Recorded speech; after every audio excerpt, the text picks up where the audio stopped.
Hey, welcome everybody to I guess it's still technically the first round, or I guess the second round of the 5PL playoffs for the Cargill division. We have the semifinals, 2 versus 3, the Bombers versus the Misfits. I have commentator Steve Barker from Motor City Mayhem and Stacy Weber from the Toppler Roses. Welcome to the show, guys. Hey guys. Thanks for having us. Should be a good one. Yeah.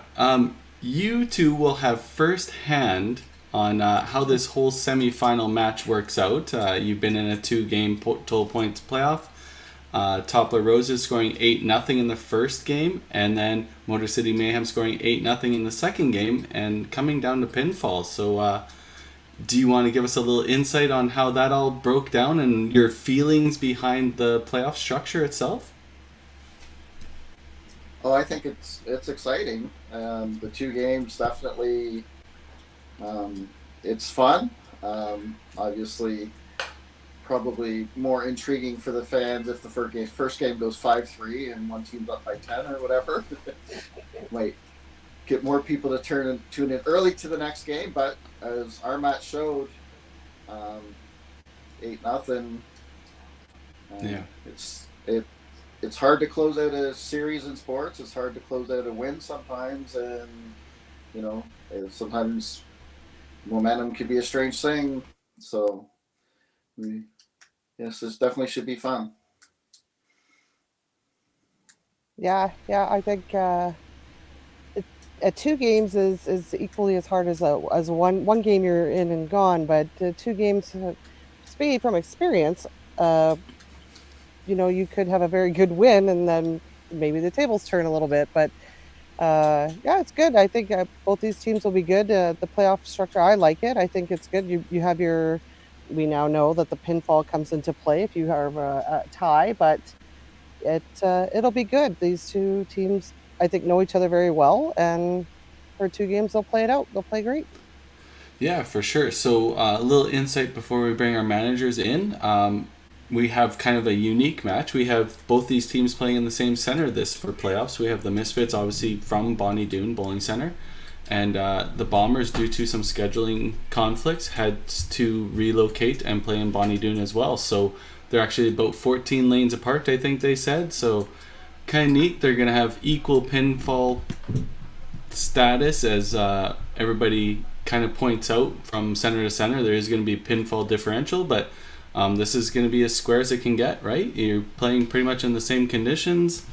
You can see each other playing. That's kind of exciting. So with that all being said, let's bring in our managers. So from the Misfits, seed number 3 in the Cargill division, we have Barry Urquhart, manager, and Mr. Lynn Howell from the Bombers from the number 2 seed.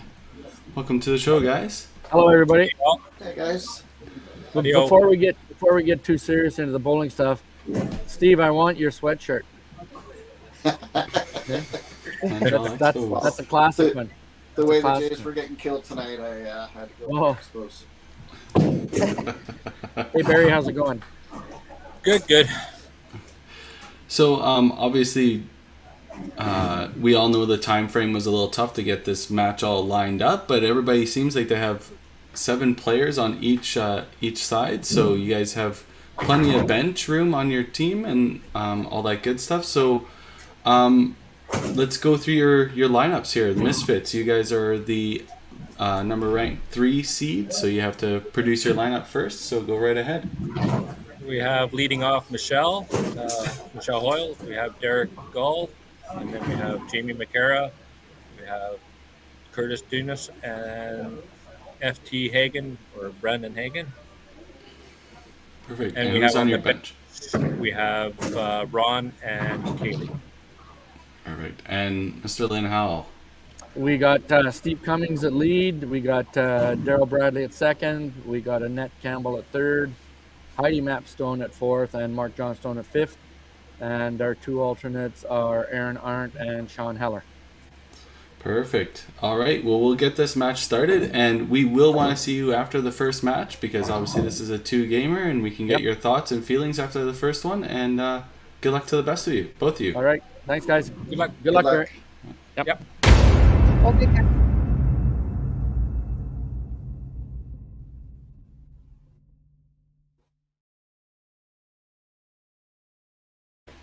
Pretty cool graphic we got going on there. That's good. Yeah. All right. Let's just refresh these guys' bowler cameras here. And we'll get this match started. Yep, this should be good. I assume most of these bowlers, being Edmonton, very familiar with each other for the most part, and only half a blank separated them through the regular season. So, yeah, this should be exciting. Yeah, exactly. They both battled it all season long just to make it to this point, right? I'm pretty sure most of them, you guys, well, Carrie, you probably know too, they probably all play together in Sunday nights or Thursday nights in some kind of a league. Yeah, a lot of the Bombers team play more so at Sherwood Bowl. But yeah, they do. There is crossing leagues for sure. Like I know Curtis Dunas and Derek Gall. They both play at Sherwood Bowl as well, and so.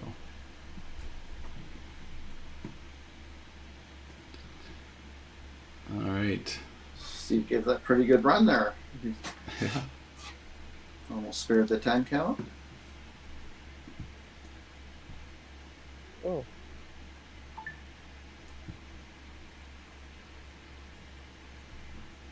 Bring their camera down a little bit here for y'all.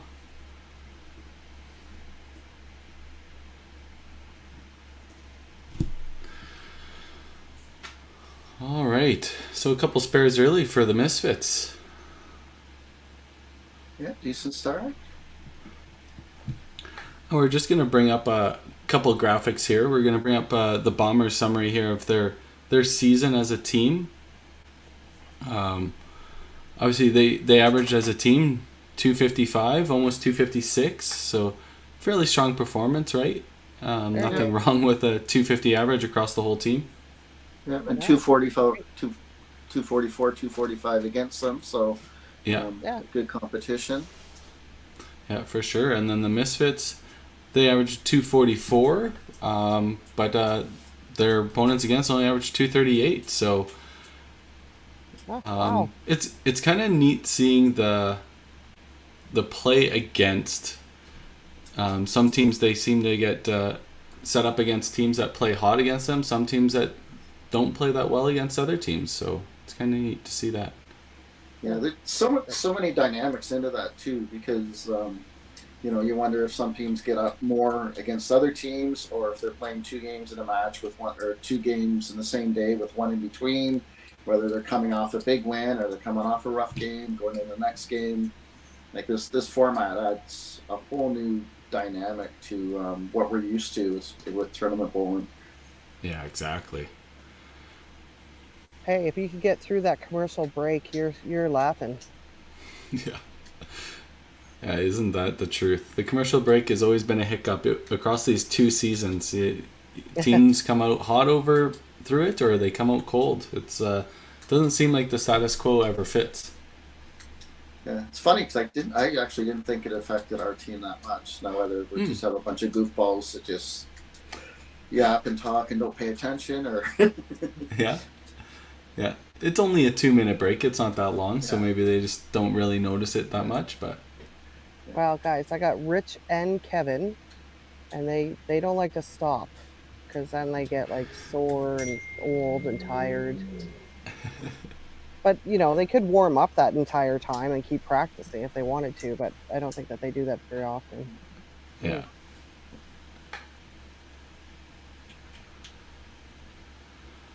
All right, so the Bombers got off to a decent start with 4 marks, and there's 4 marks on the Misfits side, but three strikes short. Yeah. I wonder if experience is going to play into this too, knowing that you played last year. Like, I did feel sometimes the Roses had a little bit more advantage throughout the season this year, because we had a season under our belt compared to the new teams that came in. It'll be interesting next year to see how those new teams play if they continue on into the league. Yeah, for sure.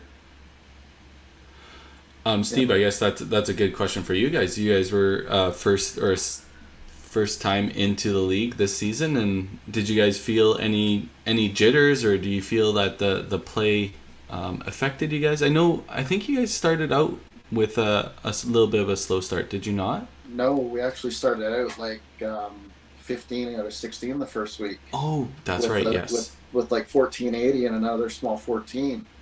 But I actually Hmm. think it helped because I think John might have done a commentary last year, and I did a couple. So I think we had a couple of us that had kind of gone through the process anyway, and knew a bit what to expect with the setup and the timing and that. Yeah. So I actually think we got the jump. We played St. James the first game, and I know they had some sort of technical issue the first time, and they seemed to be scrambling the whole game. And we got a big jump on them, and then we just kept rolling against Bridge City, and it was their first game. So I actually think it just maybe having a little experience, or some of us following it very closely in previous years, kind of have an idea how it might work. I think that gave us a bit of an advantage the first week. Mhm. Yeah, for sure. You had that little bit of experience, even though it wasn't in the play, it was in knowing what the league was about and experiencing some of it that way too.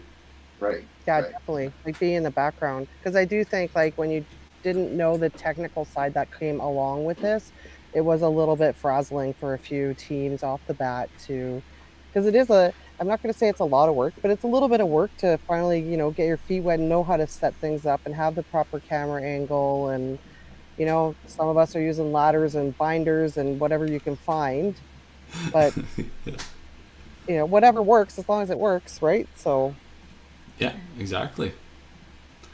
Yeah, for sure. So I think Obviously, sorry, go right ahead, no, Steve. no, go ahead. No, I was going to say, a busy weekend for a few people on each team that played in Red Deer. Um, Hmm. yeah, Yeah. mm, Curtis qualified 6 and made the 16s. Ron played twice, didn't make it, or played at least twice. I know twice came within like distance of making the cut. Hmm. Brandon Hagen qualified 6, Yeah. and for the Heidi and Mark off the Bombers yeah, made it. yeah, yay, yeah, Heidi. Yeah. yeah. So you wonder if I don't think a lot of those players are used to playing nationals. Oh, there's a Jeez. kick turned into a chop off for Yeah. Brandon. I think there's enough experience out of those players that it's not going to be fatigue or being tired playing a third or fourth day here. No, no. The thing about Heritage too is if you don't, the players that ran deep for sure, because that's 20 some games on the Sunday. Um, but I know me and Brandon, we happened to go out in the same round in the first round, and Johnny went out in the first round. I believe Heidi did too. Yeah. So Yeah, you get 7 games on Sunday. You won't be fatigued for the next day, but I think it maybe helps though, right? Because you played competitively, literally the day before that. Coming into this, you're kind of still in that mode, hopefully. yeah, Yeah, yeah, agreed. I think it's a benefit. Yeah. yeah. And then some of the experience, like with the Misfits being a first year team, I think the fact they beat the Bombers in the regular season should help mitigate any nerves, knowing that they've already beat them in the regular season. Yeah. Yeah, for sure. You lean on that past experience, right? Yeah.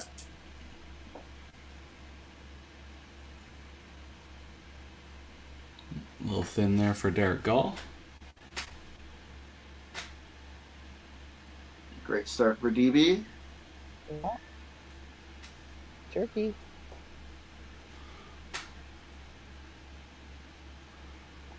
Daryl didn't play this weekend, did Oh, he, Carrie? no, Daryl did not make it down, but Derek just got a huge kickback off the deuce Jeez. he picked. Wow. Bonnie Doon. Yeah, we're gonna refresh that lane. Hopefully, we get a little bit better quality image there. Yeah, that. If people know at Bonnie Doon, if you can give a little bit of angle and enough speed at those 2 pins, they'll come back onto the deck, right? So a little bit of maybe a scoring advantage, knowing that pinfall is there, possible, right? Yeah, definitely. Unfortunately for strikes, you still got to throw it in the pocket. There's a few times you'll get weird kickbacks, but if you don't throw it in the pocket, it's not going to strike.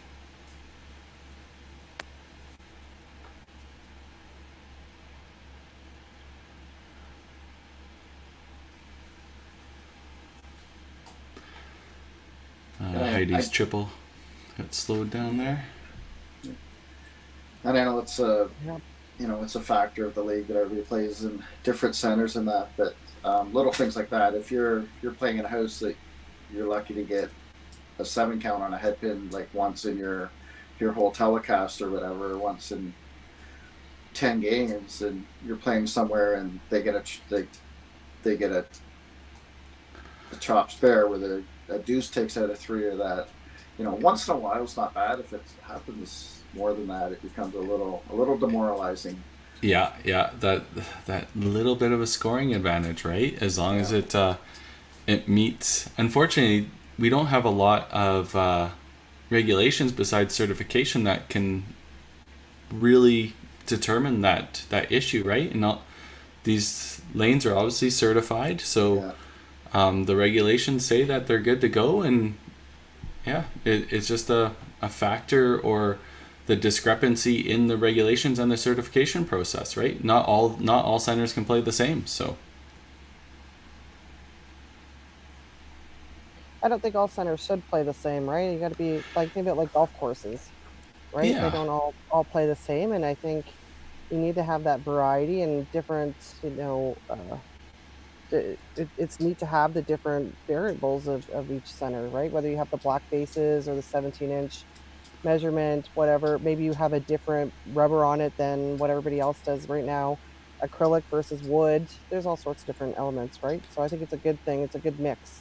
Yeah, makes it hard for the league to have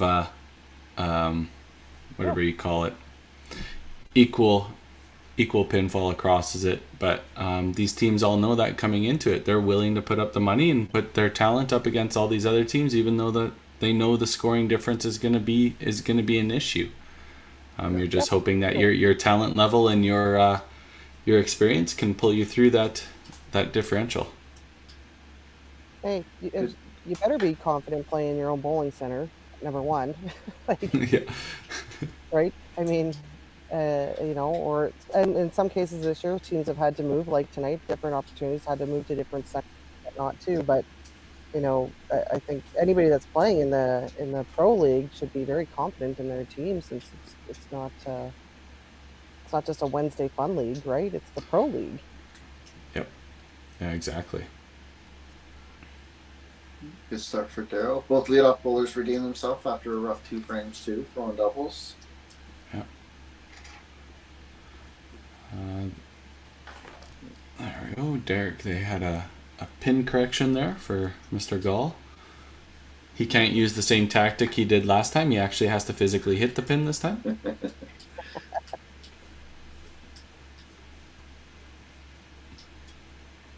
And of course, no doubt. There you go.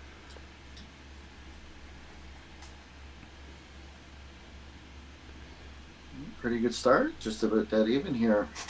Yeah. It is extremely close. I think that's what you're going to see in this 2-game match, is the whole thing's going to stay close. It's going to be the ones that pick up their spares or don't throw as many head pins is going to maybe be the big issue, because the scoring is going to be there. Yeah, I agree. I think it's who can punch less. Yeah.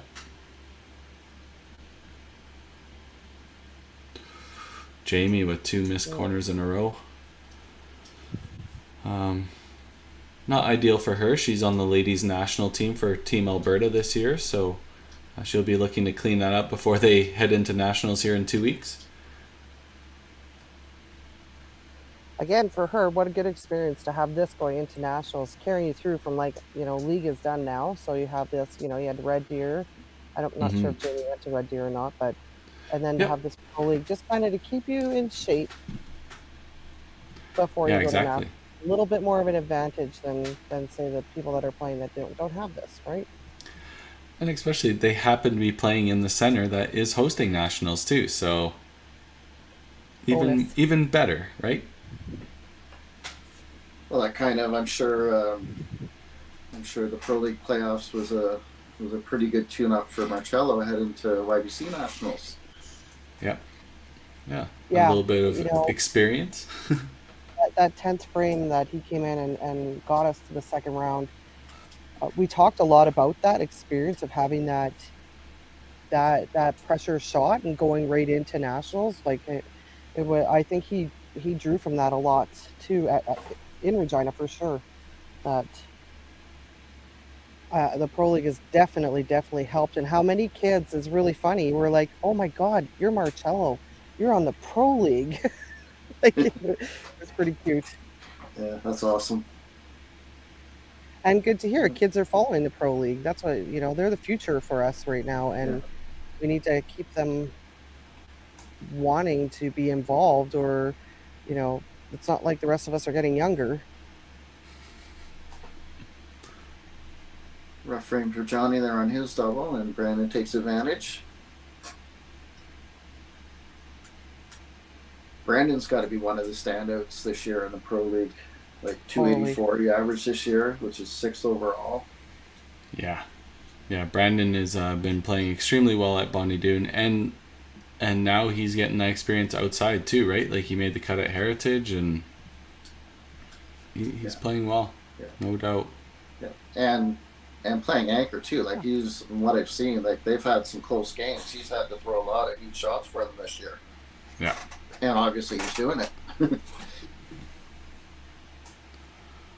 He's definitely loving Bonnie Doon this year. He's having an outstanding year there.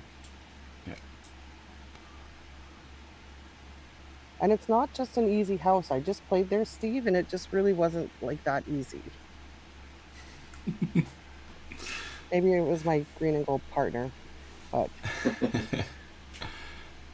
We're starting to see some strikes come now. Yeah.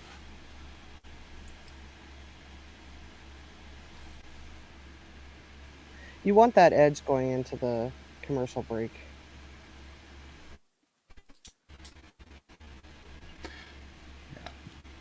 Well, it's also a few minutes extra that the other team's got to look at your score, right? If you've got 2 or 3 doubles and a couple extra marks heading into 6, it's it's right in front of them for the 2 minutes and 2 seconds.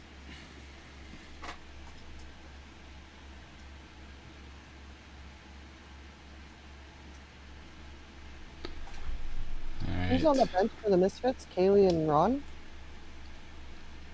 Correct. Brandon Coburn isn't available today.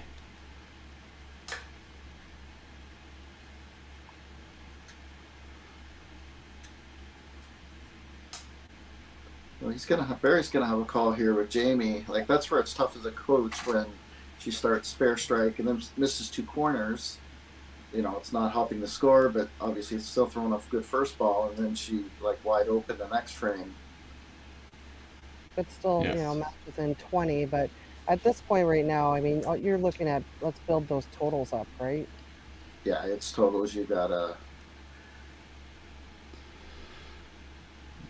and as we found out a couple of weeks ago, it does make a difference whether you win by 100 or say 228 the first game. Yeah. But in that first game, the Roses, we were definitely talking about it, right? Like piling on the points because you don't know what's going to happen. I mean, I didn't expect what happened to happen, but it's very, very important. For sure. And we actually had a decent finish that game, and you guys just outclubbed us and expanded the lead. Rough couple of frames for Johnny there after a good start. Big shot here for Brandon to get an edge. Little thing cuts through. Yeah, almost a set of aces there. Yeah. So there'll be 615 or 617 with a double strike and possibly 2 spares, and the Bombers 600 with a double and 2 strikes.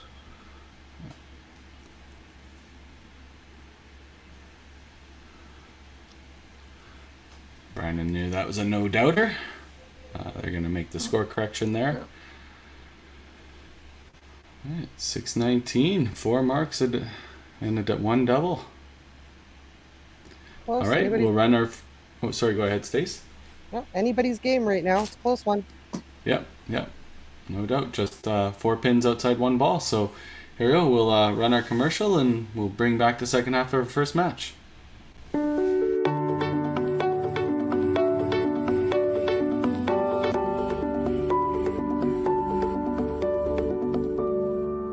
Cargill is proud to be supporting a truly Canadian sport like 5-pin bowling. We look forward to watching some great competition from many competitors and bowling centres across our country. With hundreds of locations across Canada, Cargill is committed to helping the Canadian farmer thrive. Whether it is selling commodities, getting agronomic advice, fertilizer needs, crop protection, and marketing expertise, Cargill is here to help. So please enjoy this bowling. Thank you.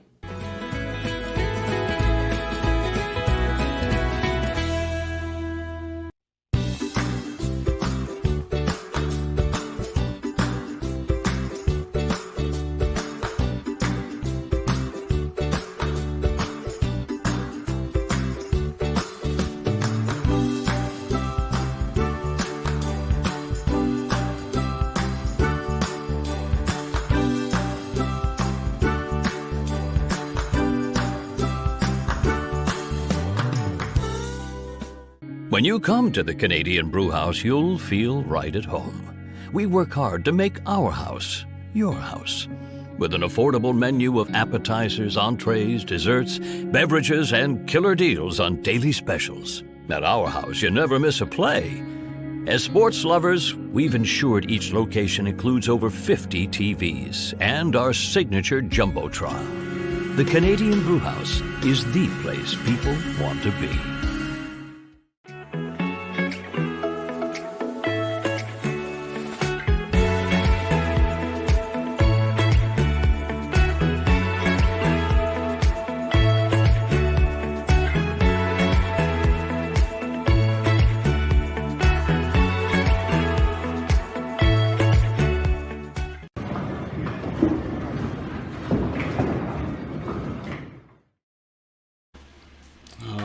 Second half of match number 1, 619 to 600.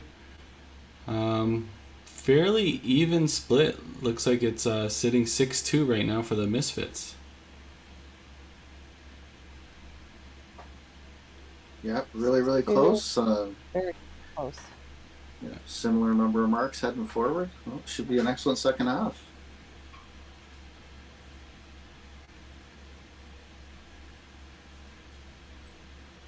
Hambone. Oh, Michelle Hoyle Legend. throwing bombs. Steve matching her with the ham bone. Yeah, that's awesome for Michelle. She'd only played 20 frames this year. Averaging 206, so like a lot of trust in throwing her up top there. And obviously she's making that decision look pretty good. Yeah, I think that she was battling a little bit of an injury, so Okay. she's obviously passed through that a little bit and thrown really well.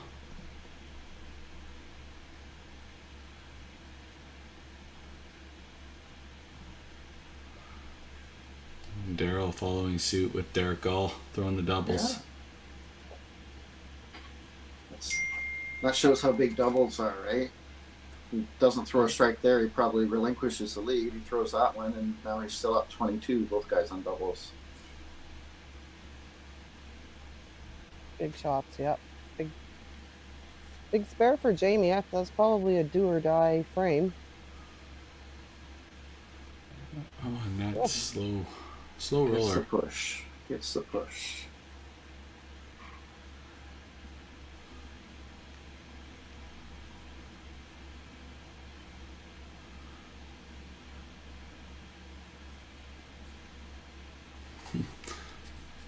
Kurt is asking for more than a corner. Didn't give it to him.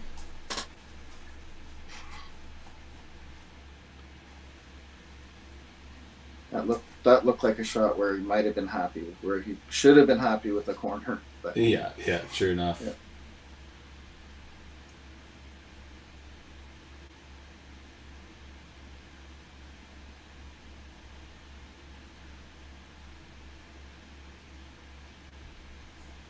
5 for 5 on spares. That's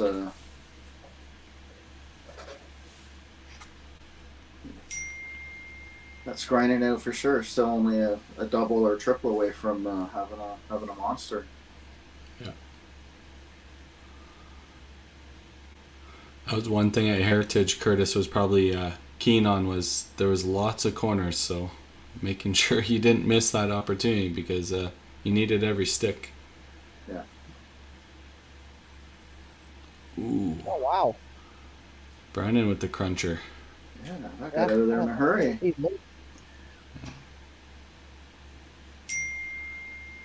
Oh, Mark with a little bit of stumble there.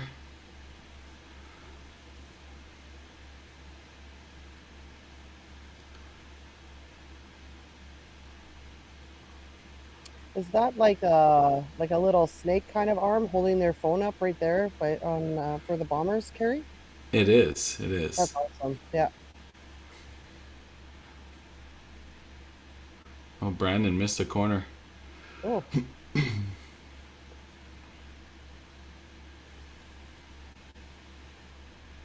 That's a big spare for Mark. Yeah. Brandon will still be up a bit in his match. And Curtis is up 29. And that's got a slight lead over Jamie. And in the top 2 matches, the next ball is going to be huge for both those matches.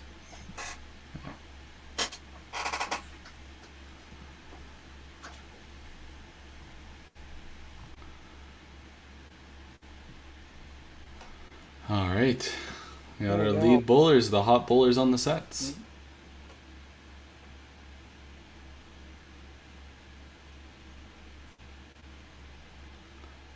Bomb by Michelle. Lofty.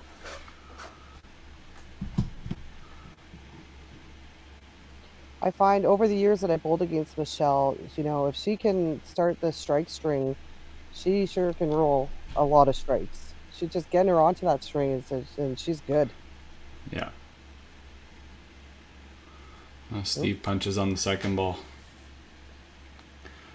Yeah. All still going.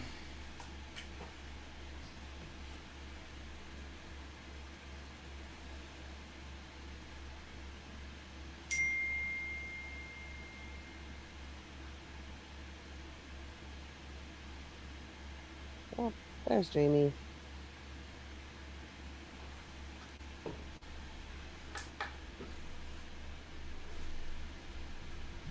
That's where coaching or managing so hard at this level. Because someone who's struggling, and you've got good players on the bench, and you've got all the faith in the world of the person that's throwing, but the back of your mind, it's like, I can't, you can't lose or throw away pins without giving someone else a shot. But stays with her, and she has 2 good frames. Yep. Made the right decision at this point in time. Ooh, Daryl with the nice You make your pull, and you just hope that these bowlers make you look good at this stage. Yeah. Because, usually whether the decision's good or bad depends on the results on the lane. Well, I think when you're making the pull too, we've said it many times, is at least the person you're putting in, you're hoping is going to do better, if not at least the same what the person you're replacing, right? Yeah. You're not thinking they're going to do worse. So Right. if anything, the positive is they're going to come out better. Great frame, the Misfits. Those Misfits. Top 2 through strikes to take command of their matches, and then the bottom 3 followed. Yeah. Annette with the double. Trying to keep the Bombers afloat here in game 1. And getting back to the pull thing too, that's where this league has another dynamic, right? When people can warm up on the side, you don't have to worry that the person you're putting in hasn't thrown in an hour and a half or 2 hours. Yeah. And their body isn't ice cold. Right. And if they're throwing on the side and throwing well, that gives you a better, more positive look at making the move. Yeah. Heidi with another punch. Speaking there. of which, Here's our pull. We got Mr. Heller in for Heidi Mapstone.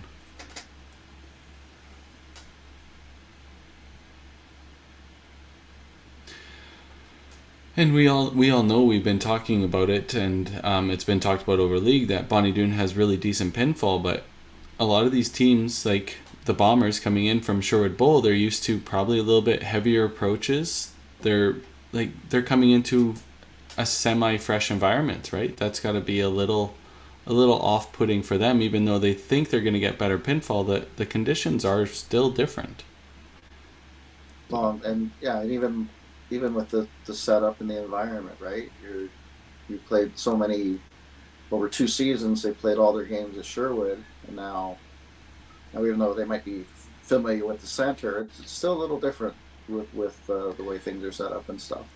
Yeah, but they got so much experience on that team that I'm sure they're not even thinking about that. They're just thinking, we just got to bowl better. Yeah. Yes, yeah. And this whole team has so much experience bowling at a Bonnie Doon. Yeah, exactly.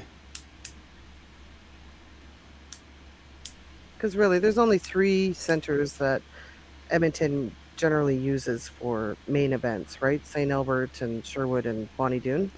Yeah, they used to use Bronx a bit, but I know that's kind of the last few years they haven't used it so much. It's turned, I do believe, into more of an entertainment center.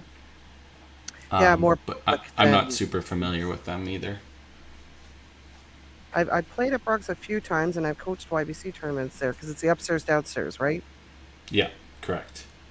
So they downstairs though is a really low ceiling, I think, if I remember. Yeah, I do remember. I think we played our Masters upstairs. Tough house. Big frame for the Bombers here to turn things around. There she goes.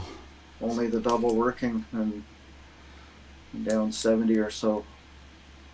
6-pack from Michelle. Bruniverse.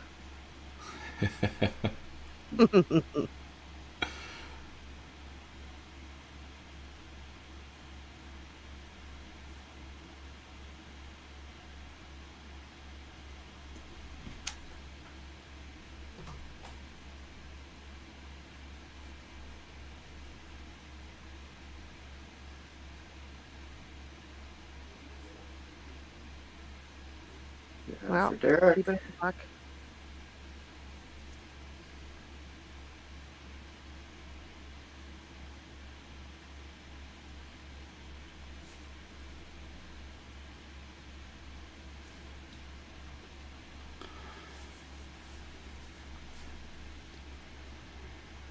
Yeah, this is starting to get a little bit away. Bombers are going to have to try and rein in some points here. I know Motor City Mayhem was in the same position. They were probably looking to scoop a few single points somewhere. Oh, there's your slider. That'll help. Yeah. That gets that match within 2.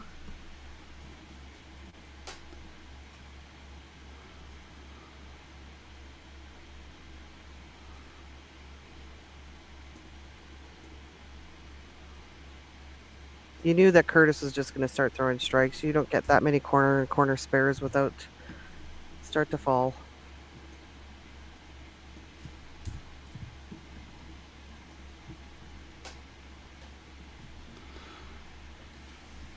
Gets that second match back a little more interesting.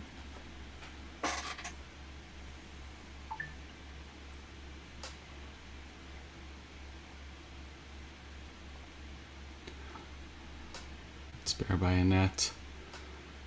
Yeah. Big spare going against the double now. You need to keep that one in there. Exactly. Oops.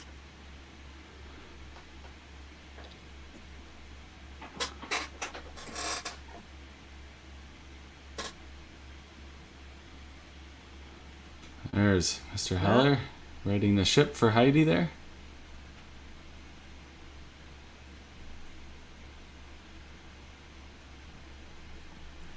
It just shows the depth of the league, and I think depth is a big difference with a lot of the teams too.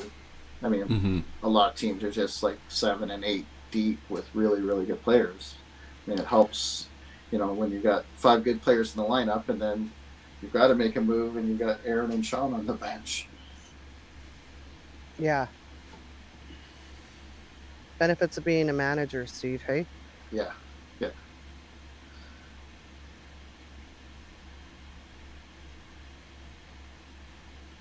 Oh, there we go. 4 So marks to finish there. two better shots for Johnny.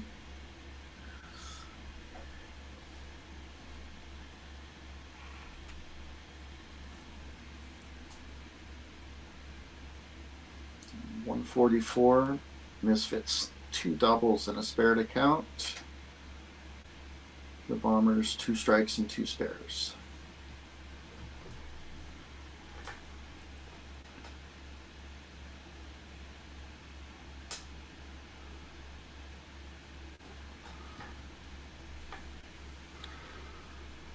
Well, the 6-pack ended there, so the 295 before the spare for Michelle. So she's got her match pretty well in hand and is just building up team points here. Oh.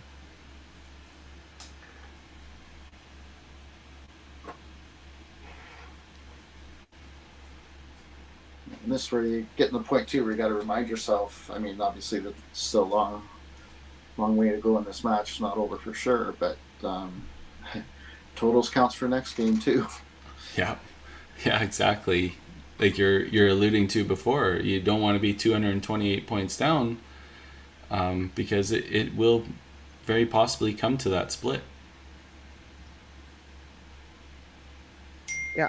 You don't want to create a big mountain. But being the Misfits right now, you just want to keep piling it on. Get as many as you possibly can so that in the off chance, Steve, Yeah. it happens. It happens. So I've heard.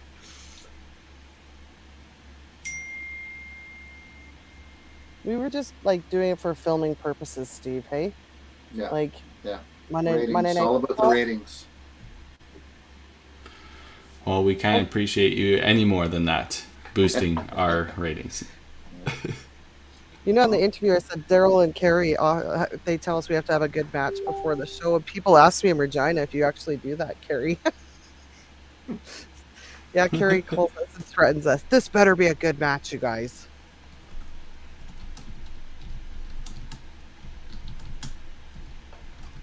Oh, and a great non-move by Barry. Jamie firing 3 in a row here, coming into 10. Oh, wow.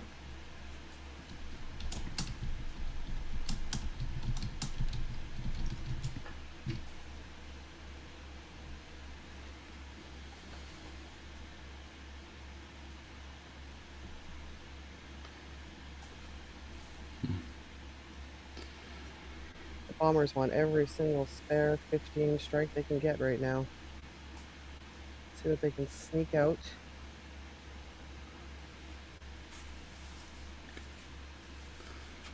Yeah, that you never know. That spare might be huge, right? Just as much as you can get here.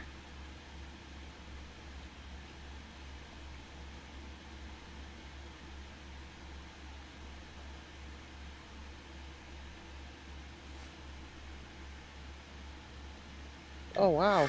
Again, jeez.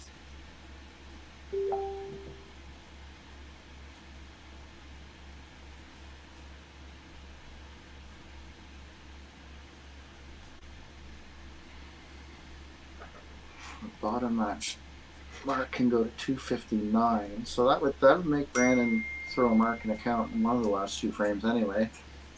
If Mark were to go off the sheet.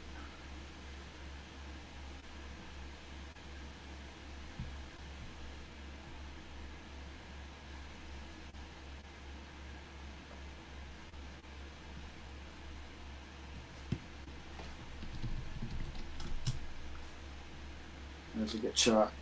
Yeah. Yep. Shot by Johnny. Oh, Brandon with the miss there. Giving that opportunity back to Johnstone.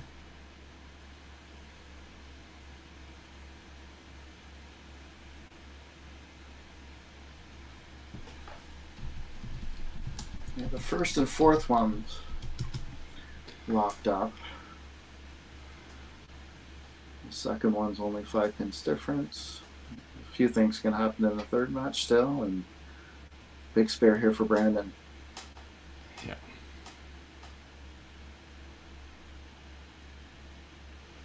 Oh, huge spare. Big spare, yeah.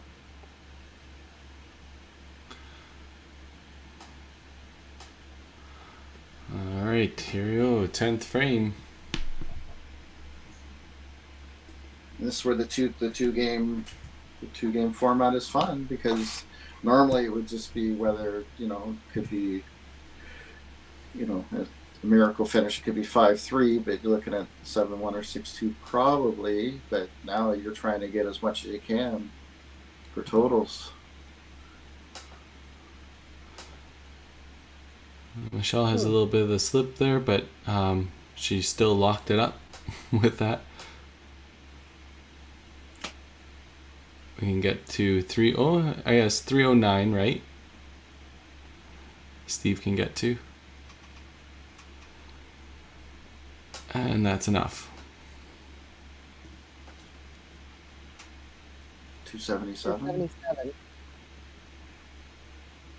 Oh, sorry about that. I see that it added all into 9 already.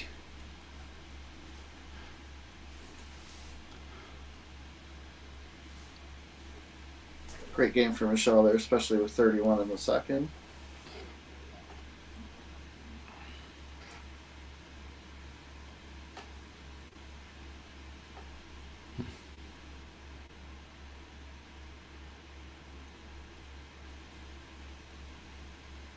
Big shot here. Oh, did Derek look like he was like a Sailor Moon there, just going with the shot. Yeah, a little open. Well, last couple frames he's done that. Little quick.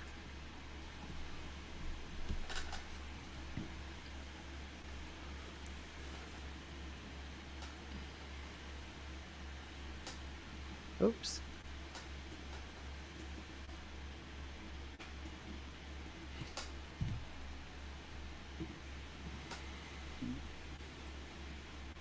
Wow.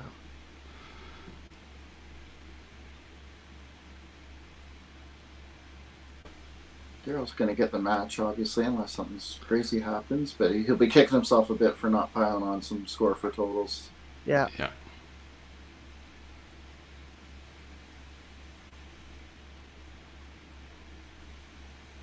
Look like a good getaway there for Jamie.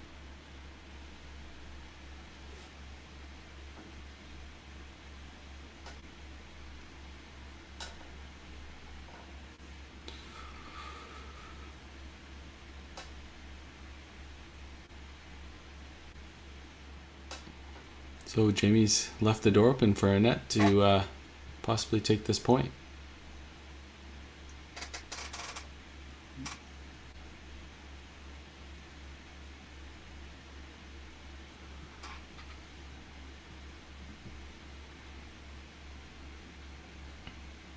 Yeah, like a count or a spare. Oh, Oops. 33 can get to 63 still. Yeah.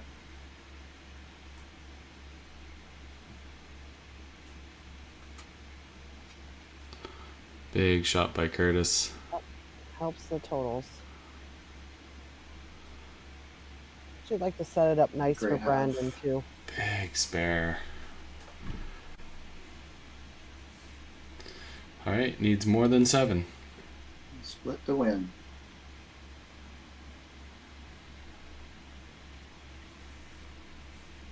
Or dare I say, the pick and a kick to tie. Yeah.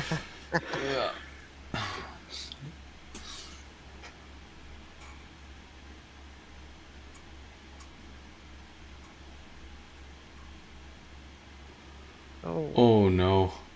No kickback. Wow. Point Ooh. goes to Jamie.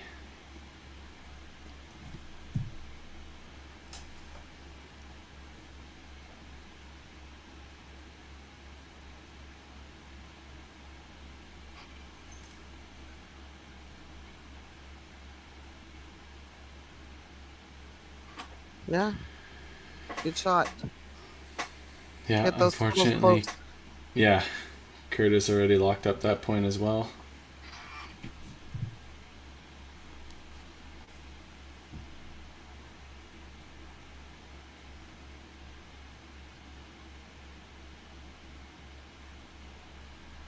But Brandon's still got some work to do to shut Mark out. Needs a mark and account. Account and a mark.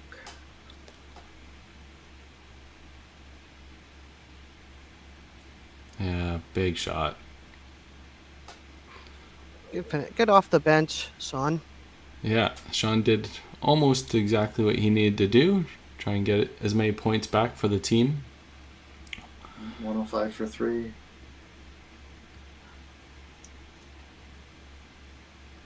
Brandon needs more than 10.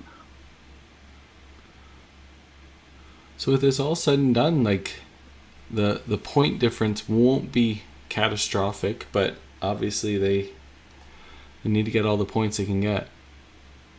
Oh, Ooh. shit.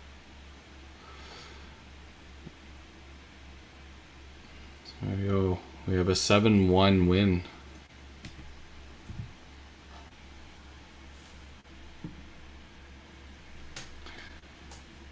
Well, we all know that 7-1 can go the other way as well. Yeah. Yep. The pinfall is And really, you look at the top 4 matches, the middle 3 anyway. 1 ball either way, yes. right? Right. Bombers lose 3 games over 246. Pretty solid shooting.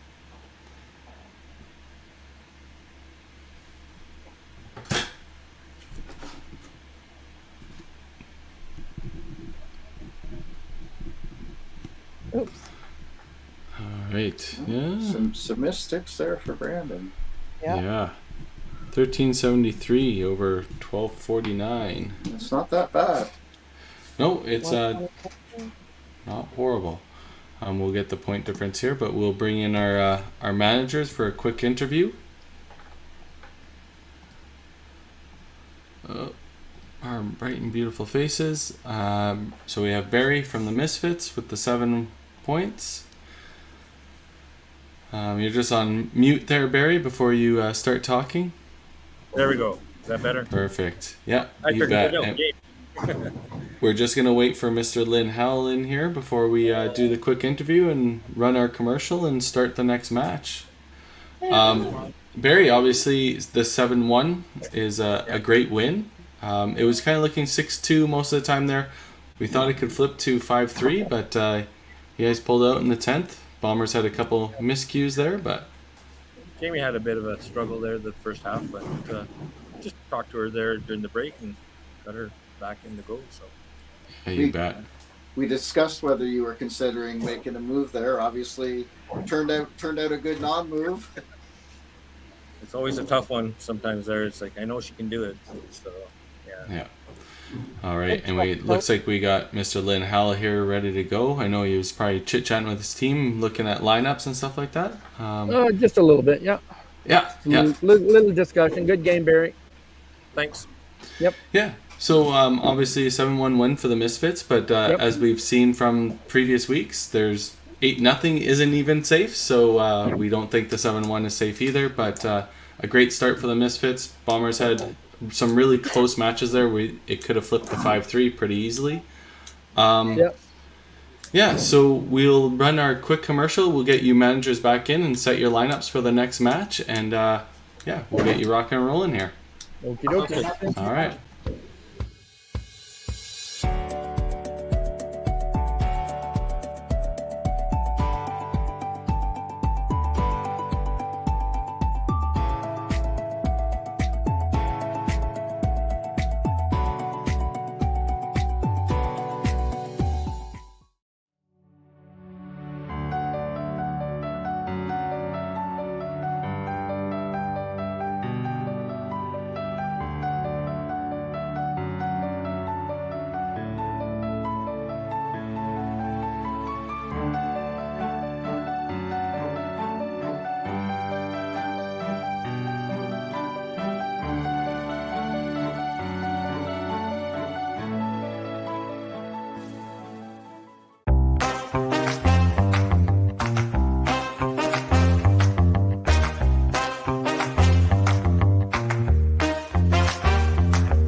No,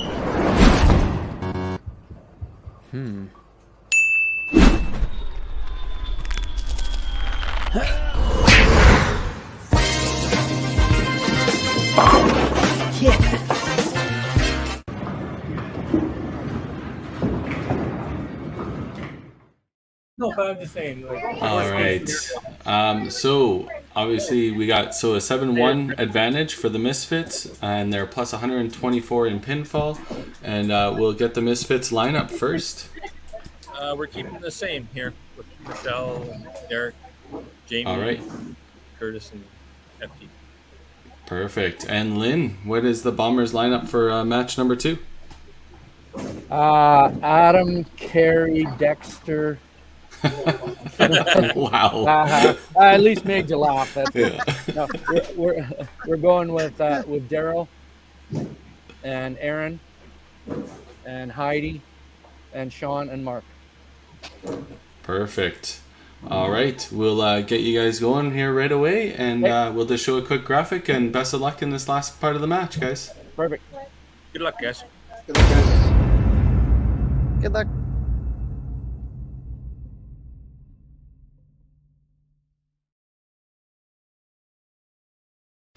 All right, so we got them making their lineup switch here. So just to recap what happened in the previous match, it was a 7-1 win for the Misfits over the Bombers.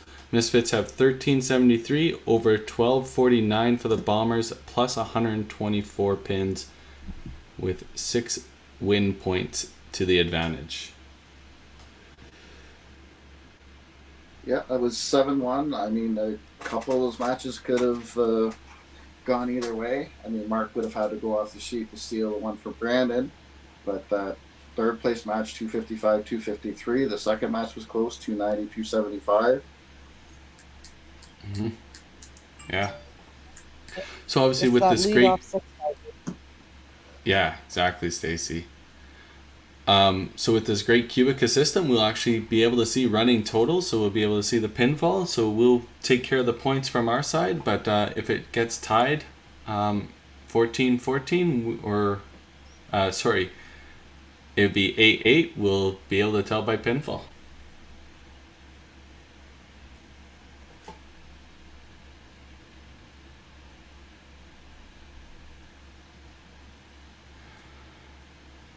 Obviously, Michelle, not the ideal start.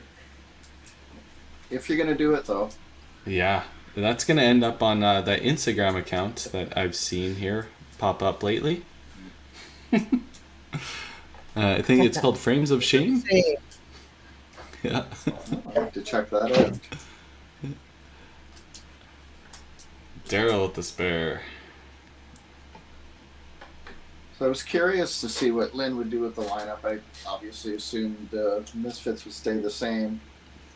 I mean, Daryl was a slight blip at the end, solid all game. It was 290. Steve had that 4-bagger in the middle at the top. Frames 3 to 6. Struggled a lot of the other frames though. Yeah. I know when I was kind of in this situation, my mindset was to try and get some strikes at the top to get a jump,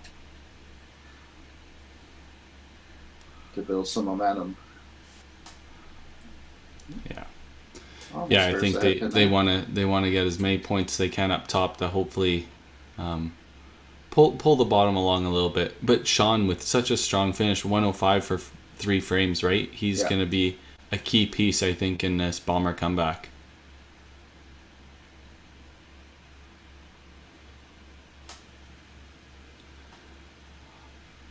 Well, they're doing it the right way. They got 2 marks up top, and the Misfits don't. So, we're getting to an early start. Jamie with a great strike. Is that a commentator jinx if that happens as soon as you say it? No. Okay, No such perfect. thing. No such thing. That's false information.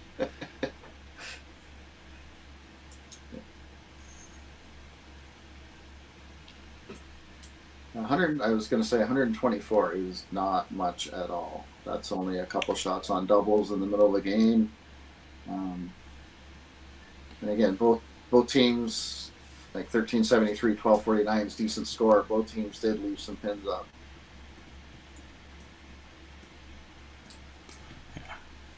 Whether bad counts, I think there were at least a couple 5 counts on doubles. Yeah, yeah, for sure. Obviously, Misfits in the middle here have corrected the ship after the first 2 players.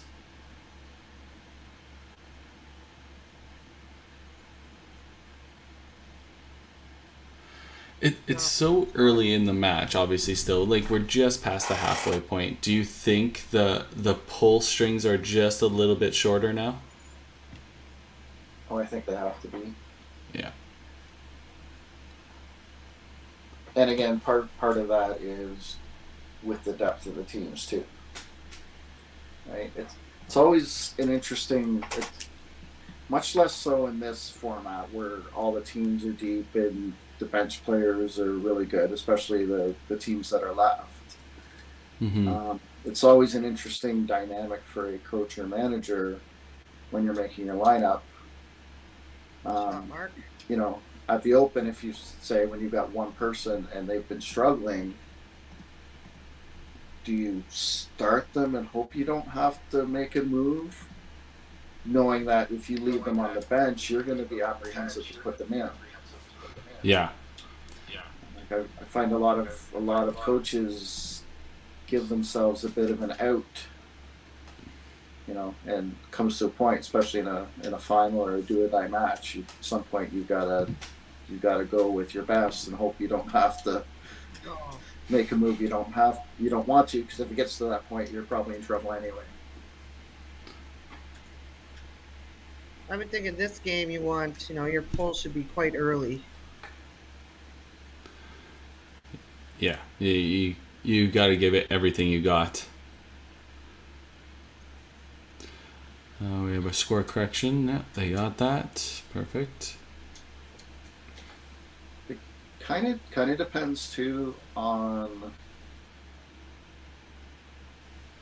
I think the Misfits, if they have being up 7-1, they're going to be less worried about the match points. If they got someone who's kind of doing okay totals wise, but if they're running into a hot player, not sure you want to put someone in who's really cold and then risk losing points for totals. Yeah. I see what you're saying. But at the same time, the best thing about Pro League is that you can be warming up on the lane beside you the whole entire time, right? So it's not like you're going in super cold. You're just going cold, and that almost that mental game where you'd be thrown into the situation right away. No, yeah. Exactly. Because if this is, say, like our open step ladder, and you played 2 games with the same lineup and had to use your bench, and then someone goes south, Yeah. Someone hasn't thrown for 2.5 hours, that's not really a fair position to put them in. Yeah. But if someone's throwing strikes right beside you and they look like they're throwing well, it obviously changes your mindset. Yeah. Bombers are starting to show their little bit of an edge here. They got some great shots coming in here. 3 marks to start the second frame. 4 marks, to start the second frame.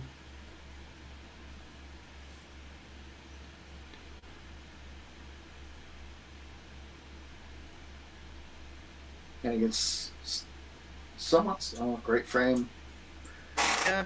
Yep. So somewhat similar situation to the match we were in, and we were kind of, let's just get off to a good start and chip away at the totals, and then maybe if we can get them worried about, okay, now where are we going to get our 1 or 2 matches? In their case, they only needed 1 match, but then we were hoping to kind of get some momentum and change their mindset, where all of a sudden, instead of looking at totals, if they think the totals are gone for their game, then they start pressing to get a match. Mm-hmm. Which isn't your normal mindset. I don't think, not mine anyway. Normally it's let's play together, try and get totals. The matches will look out for themselves. Of course, once you get down to the 10th frame, if totals are set up, then you're obviously gonna look at the match. But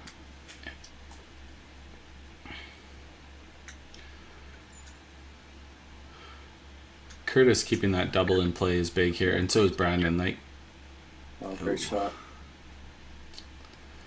And that's where like leadership or your 4 or 5 bowlers, it doesn't just come down to the 10th frame sometimes. It's if your team's got a few open frames in a row, it's being able to stop the bleeding knowing that the other team's on a roll.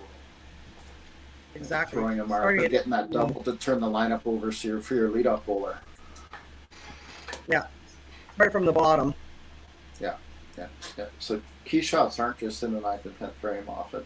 You can make a huge shot early in a game that kind of stops the bleeding or changes the momentum.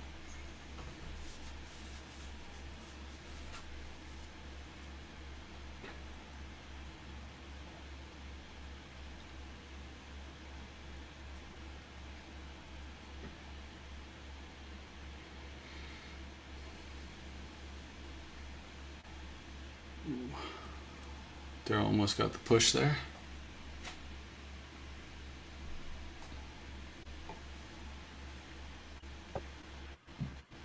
Still a great start if he makes the half.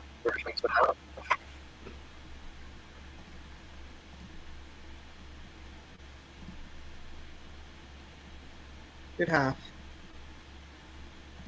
For both. Yeah.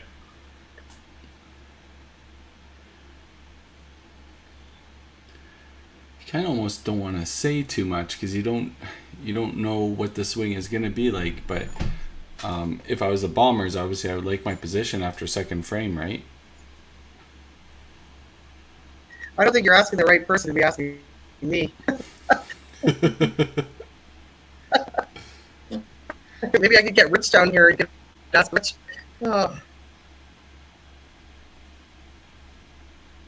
Oh, sneaky.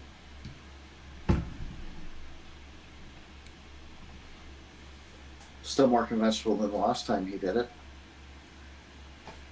Yeah. Bouncing the deuce out of the... Yeah, that's right.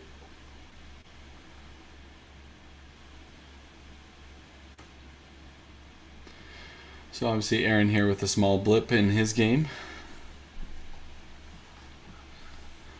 The cursed 3-pin. Yep. Top of Roses know what that is. But we're very, very, very good at sparing it. Yeah. From what I've heard through the Pro League and the Open, that's a GP special. So. Oh.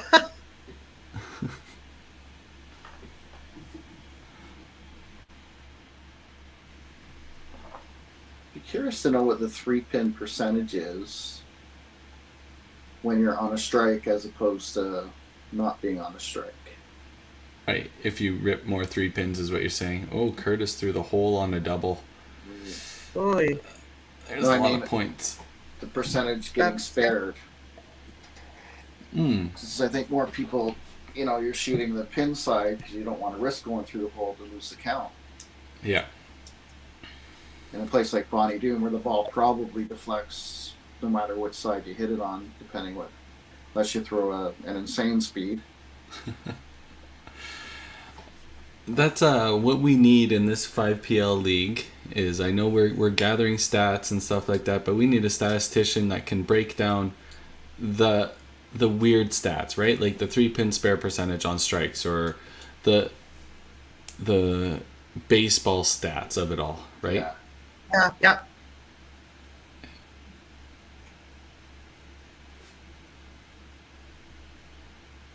Ooh, another one. Oh gosh. That's our fault. Sorry. Yeah. Another good shot for Sean. Yeah. Sean's been solid since he's been added to the lineup. Yeah, for sure. Definitely. So all of a sudden, this is starting to get very interesting. Yeah.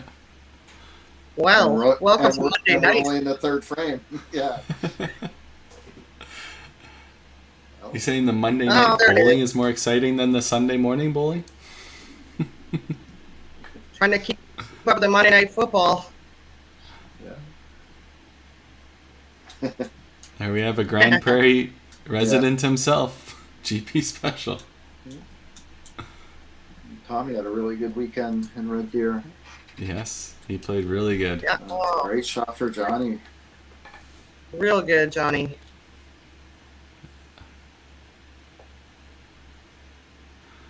There we go. So already the Bombers have gained some points back towards that total. They're only down 38. Now they just need the game points. Yep.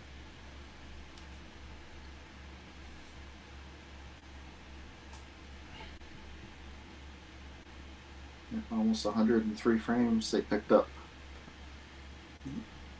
Great shot for Michelle. Michelle gets the strike.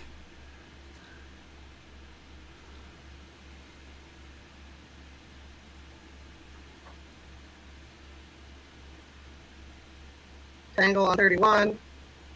Yeah. We don't have any audio from the teams, but this is the time that they would hit the little ringer. The ringer bell at Bonnie Fire D. drill. Yeah. That's so awkward when you have to push that. You almost feel bad. Yeah. It's loud. And if we were at Nebs, we actually would have heard tango on 31. 31 has a tango. It announces the tangos at the counter and at the back.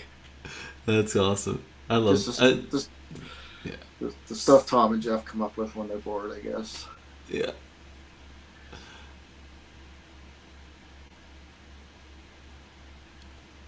Oh, Tough corner there for Jamie. there you go.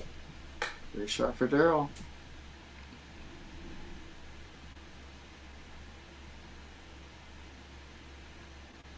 Yeah, we need somebody to be like posting some kind of like odds right now. The odds for the Bombers to come back are. Where's Anthony? They're not paying as much as they did 2 frames ago. Yeah, exactly. You gotta make that bet early. Yeah.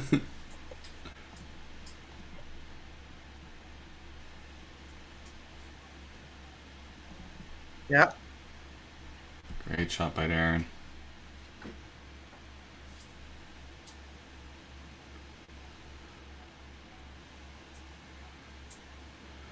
Curtis keeping the pressure up, hopefully, for his team. Yeah, other than about 2 shots, he's been money in the pocket.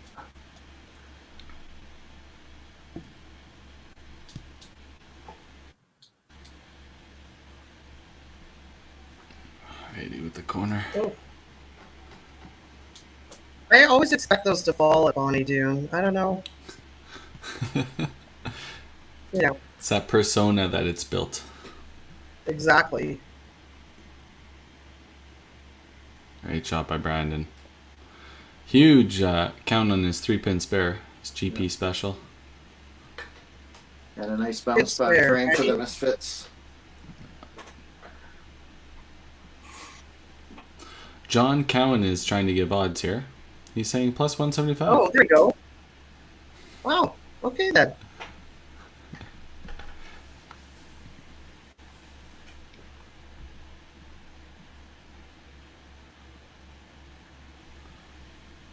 Ooh, Sean with the punch. Oh, he drives chop. it. Oh my God! What? Okay, I'll say it. Now that's what Bonnie Doon is, Steve. That's a Grand Prairie special. Yeah, Gerald. I bet you Gerald's none happier than seeing that pinfall somewhere else. I bet he is. Misfits put such a great frame together in frame 4 there. Yep. That's where you just got to chip away and add on. Like, you throw a frame like that and you hope you make up a bunch, and, you know, Mark throws another one here and they lose even more.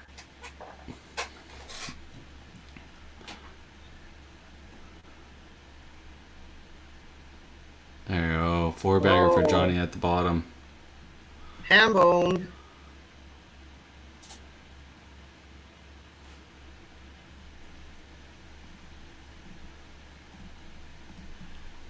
So all of a sudden we're down to 33. Everybody's got marks, and The Bombers have the extra double. Yeah, we are. It's getting tight for pinfall. Great shot by There Michelle. goes Michelle. Oops.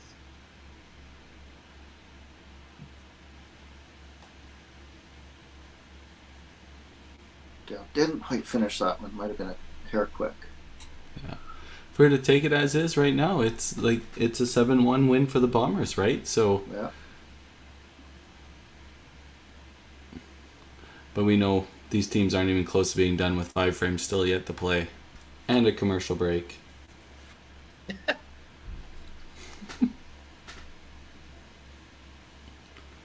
What are you thinking about during the commercial break? Anything Yeah. but bowling. Yeah. Yeah. Oh.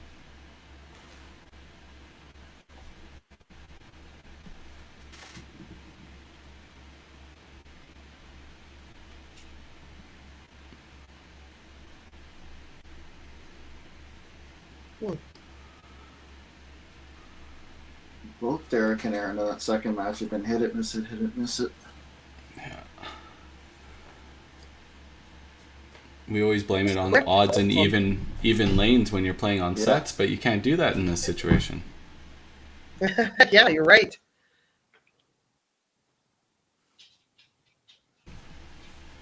Yeah, the old "can I just stay here" doesn't quite work.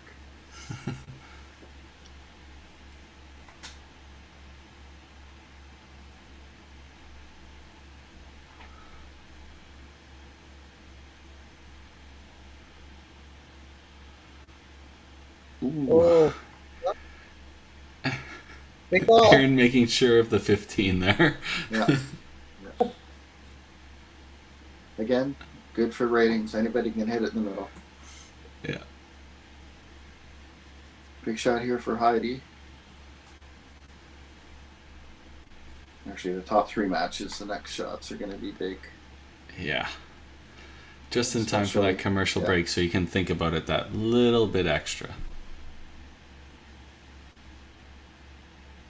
Good squeeze out of that. Half will get that match almost even.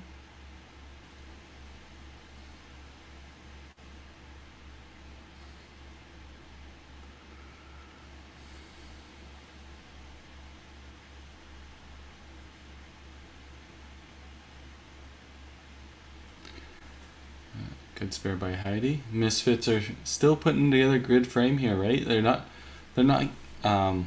falling to the wayside, right? They're Yeah. keeping their score solid. They're playing really well. Everybody's almost at 100.5 except for Derek Gall. This Johnny at the bottom is the difference maker right now. Oh. Oh.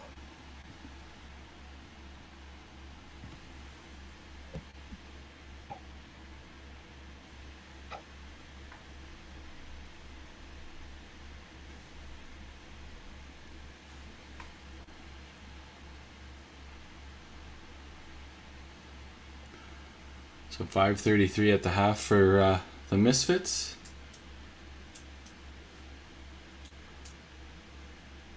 If Johnny throws the next one, it's going to be super tight with only 5 frames left. Yeah. Pretty close. Misfits got 2 doubles, a strike, and a spare, and 3 spares, and whatever Johnny does for the Bombers. Yeah, those doubles are going to be big for the Misfits, though. Yeah, Johnny needs to keep this going for his team. Oh. All right. It didn't move. No. Keep marks on marks here. Keep it black. Get 4 spares going in and take the commercial break to practice. Yeah.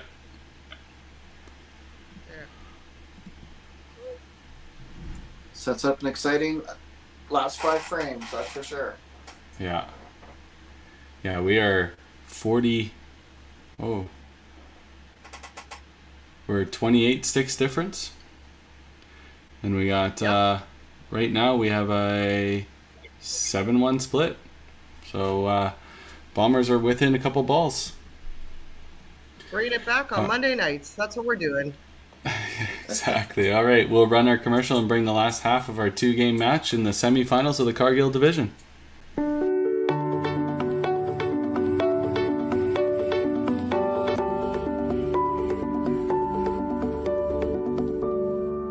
Cargill is proud to be supporting a truly Canadian sport like 5-pin bowling.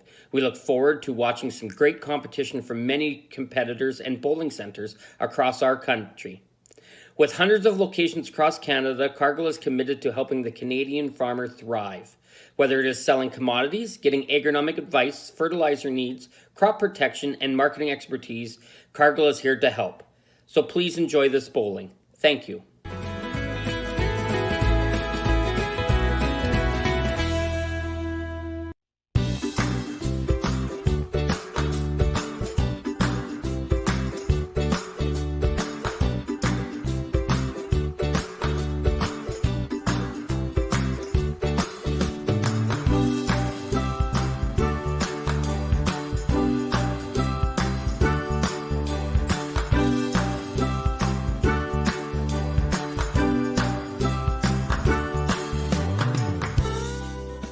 When you come to the Canadian Brewhouse, you'll feel right at home. We work hard to make our house your house.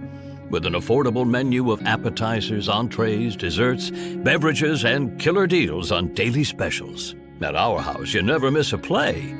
As sports lovers, we've ensured each location includes over 50 TVs and our signature Jumbotron. The Canadian Brewhouse is the place people want to be.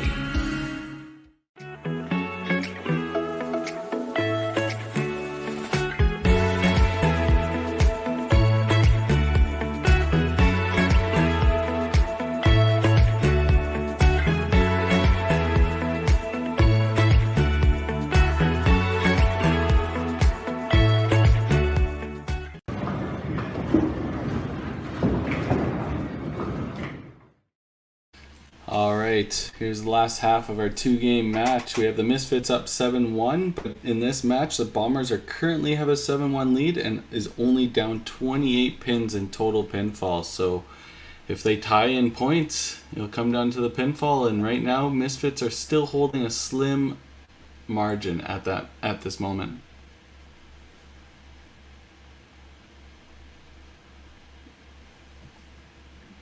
Missed opportunity for Michelle over the break there.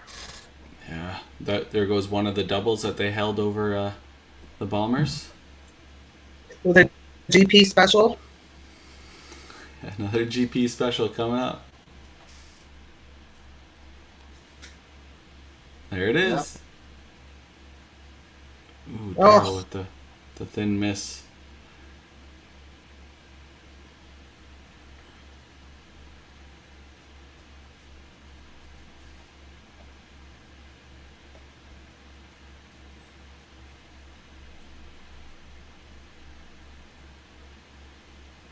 Oh, good spare. Just enough. So Daryl's up 5 in that match, both on spares. Yeah. Big double for Derek. Yeah, replace that missed double with another one.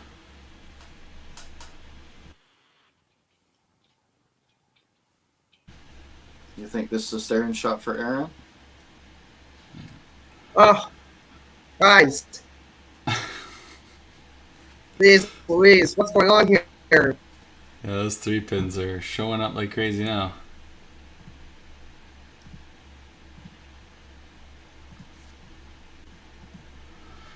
Aaron, big shot.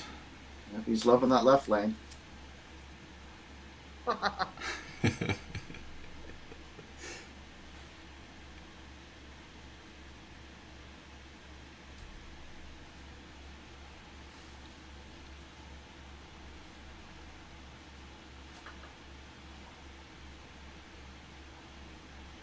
Oh, great looking shot. Yep. Money ball.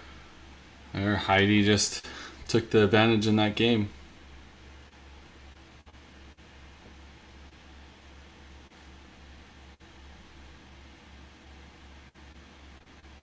Great shot by Curtis. 3 in a row for Curtis. There, Sean finally gets all the pins to fall down.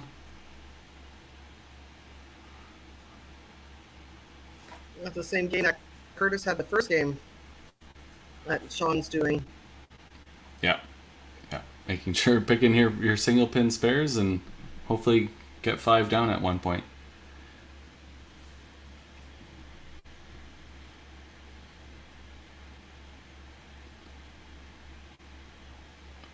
Both bombs. go. Good shots.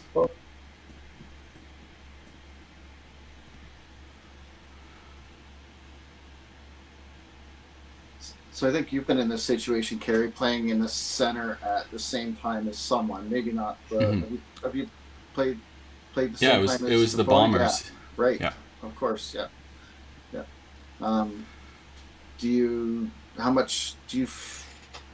Are you close enough to feel momentum? They said like that they're 14 and 13 lanes away. Like how much is it more? How much different is it than a normal pro league week where you're not in the same center? Right.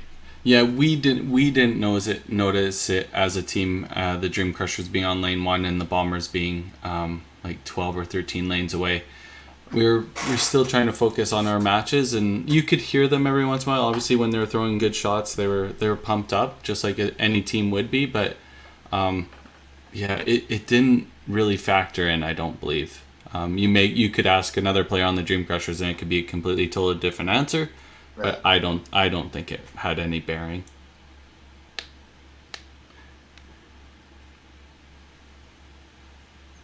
Obviously, we have a little lane tangle here.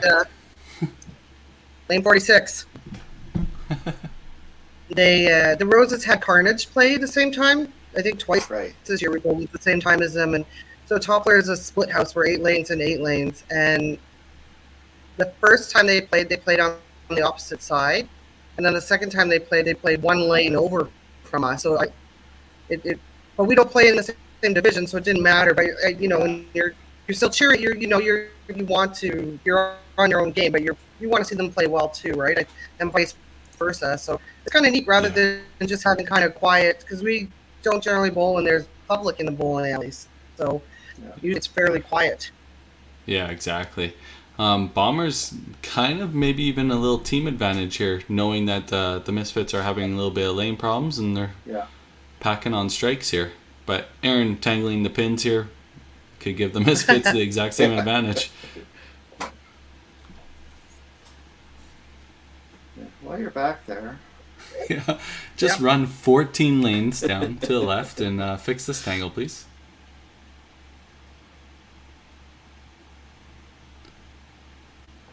Oh.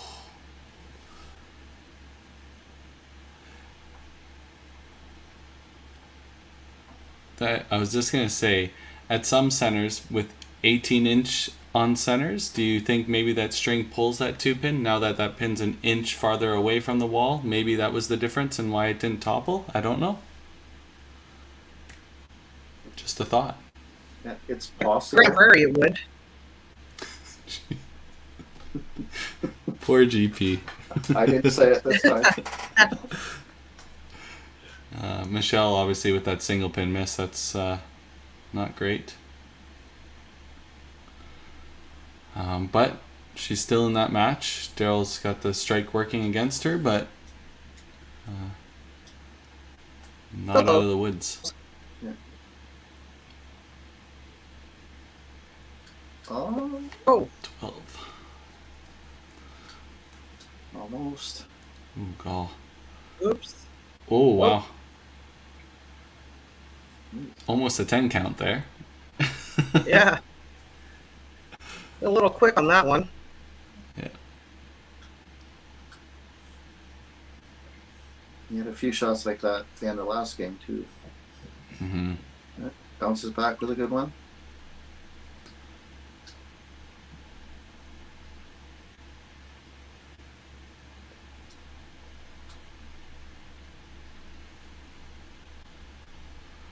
The Bombers keeping the momentum right now with all the marks in a row. They're working hard. 11 marks in a row right now. Yeah. Aces for Jamie. Sean with the huge double.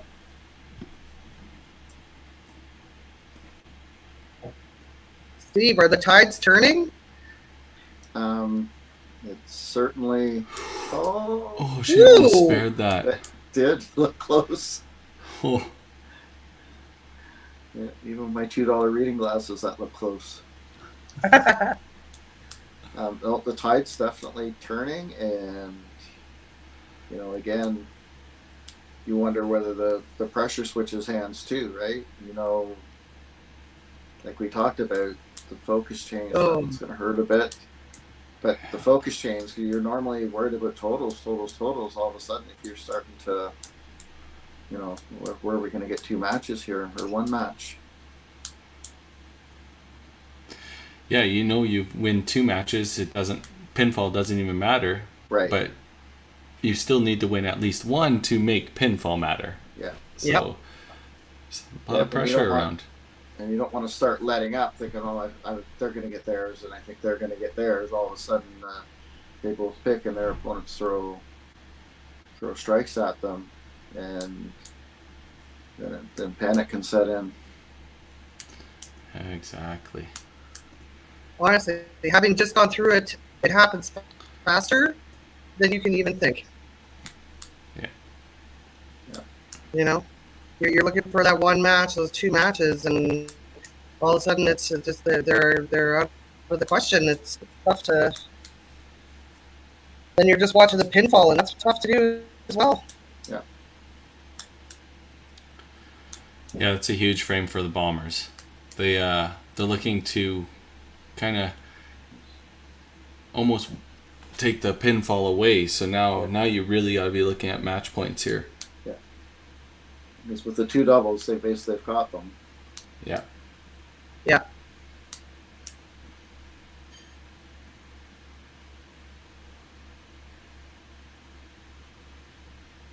Big shot by Brandon. Well, yeah, that's a huge shot. Yeah, it gets him within striking distance of Johnny again. Yeah.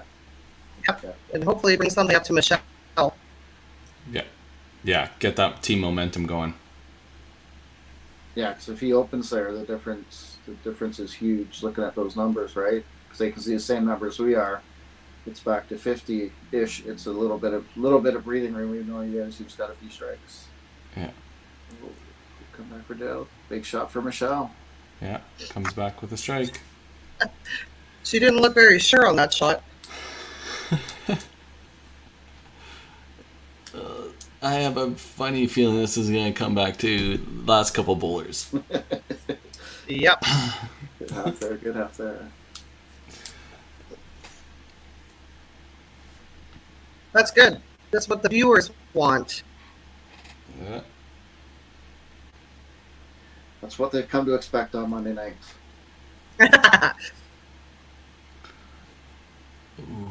Great for 5-pin universe, Carrie. Yeah. Yeah, it's really, really building up the intensity for Monday nighters. Yeah. Might have to switch away from Sunday football. Okay, who knew? Monster shot here for Aaron. Oh. When he gets the bounce, rattles it off the wall. Yeah. So Gall. There, through the pool. Yeah.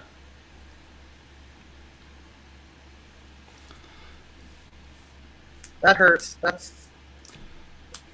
Yeah, it's a pinfall swing, right? That's now you've almost lost your pinfall advantage totally. Yep.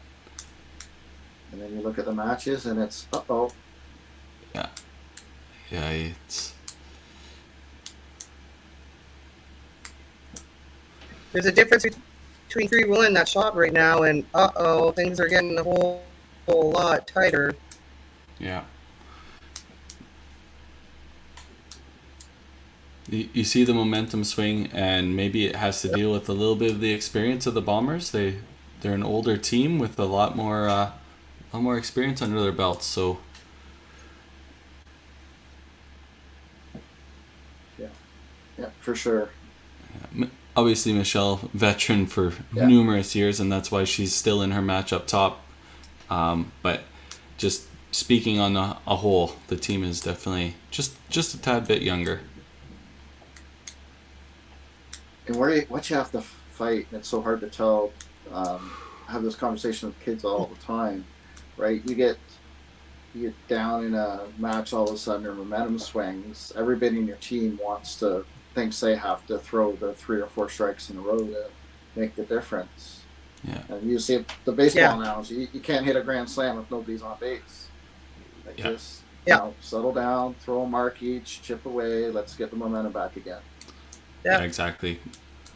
Curtis, if he can pick up this spare here, he's gonna stay within a couple balls of Sean. So that game's still up for a battle. Like this match isn't over. There's quite a few of these matches still open. So and Brandon's got that double on the bottom, big half for Curtis. All right, this is a big shot for Brandon here.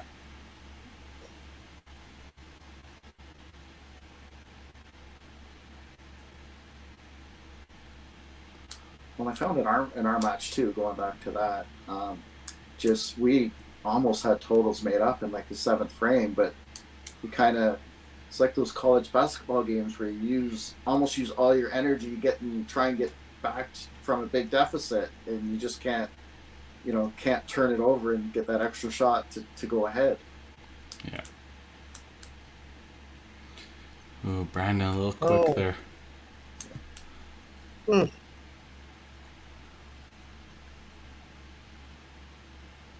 Well, ladies and gentlemen, we have a heck of a match going now again. Yeah. This is a big spare for Brandon. Needs to keep this within a shot here.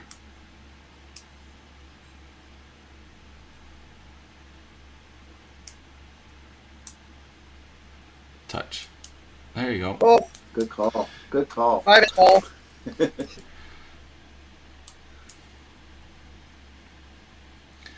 All right, frame 9 and 10. This is all season is coming down to 2 frames. Total 16 in favor of the Bombers all of a sudden. Yeah. And the lead in virtually every match. Oh, aces. Oh, God, you never know here what you're going to get. Yeah. The extra 3 pins on the count. Yeah. This is very spareable too. Yeah. Oh. Get it. Oh. Short string on that one. Short string on that one. It was on mine.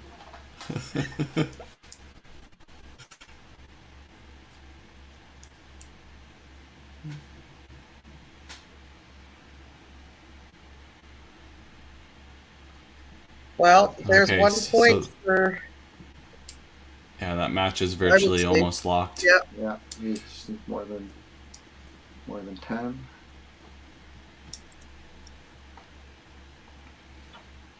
Big ball to keep the totals ahead here for Aaron. Bomb by Gall.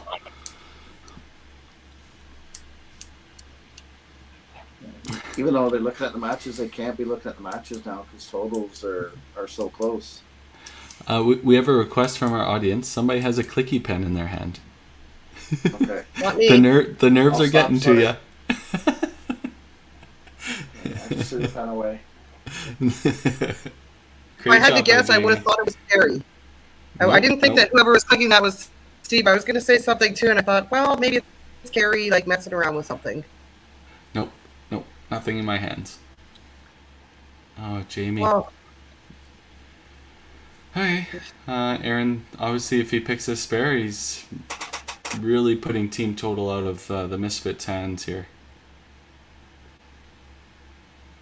that's another point.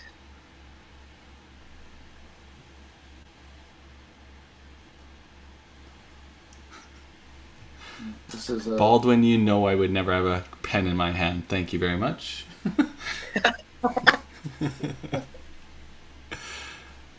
Okay. What we got here? The top 2 are top three are. three. It's a huge shot for Curtis. Huge shot. That's a huge shot.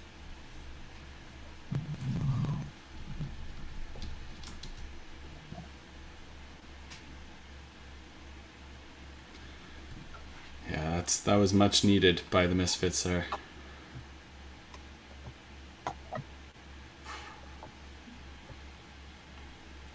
Why did I say it would come down to the last two bowlers?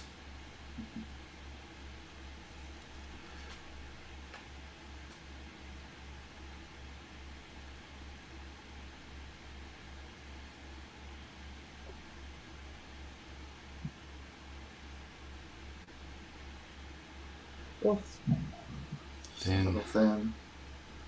Oh, good spare. Yeah, it's a big spare. Still can't lock out Wow, Curtis. really? Curtis could bang out to win that match. It's literally going to come down to if everything goes according to script and Curtis bangs out, it's going to come down to Mark and Brandon, right? Yeah. Mark throws a huge Oh, strike. wow. Incredible. All right. All to the 10th frame.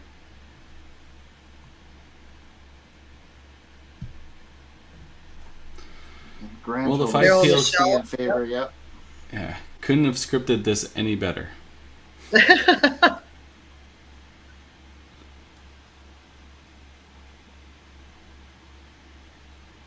Okay, here's a possibility. I hope DB knows where he's at. He needs all his sticks here. Yeah. Oh, thin. Needs Okay. one more. Needs to pick a stick here.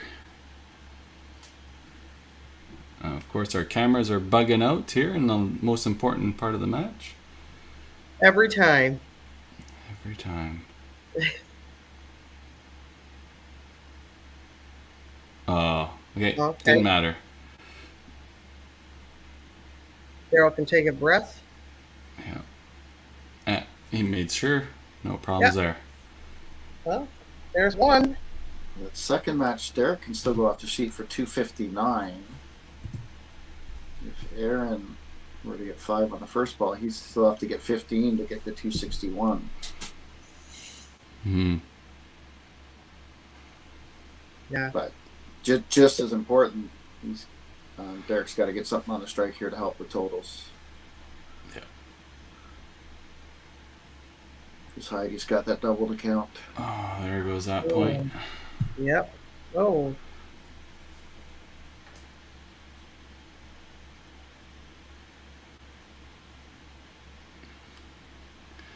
Yeah, it's going to come down to 2 bottom match points now. Aaron certainly figured out that other lane. Yeah. Lynn must have gave him a good adjustment. Yeah.